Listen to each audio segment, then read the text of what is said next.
मियाँ मियाँ मकबूल। पर्दे पर तुम्हारा मुस्कुराना, पॉज लेना, बात करना, सांस लेना और रुलाना याद आएगा।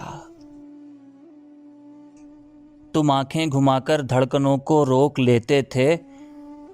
तुम्हारे पॉज से लगता था सब कुछ थम गया है। और तमाशाई सांस रोके मुंतज़िर रहते थे कि तुम पॉज लो और मुस्कुराओ ताकि वो भी मुस्कुराएं, सांस लें।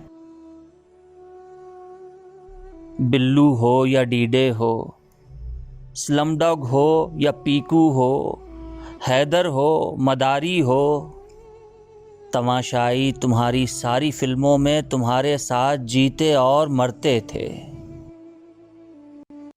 सुना है लाइफ की पिक्चर का दी एंड हो चुका है, मगर थिएटर में बैठे सब तमाशाई ये कहते हैं काश ये भी एक तुम्हारा पॉज हो,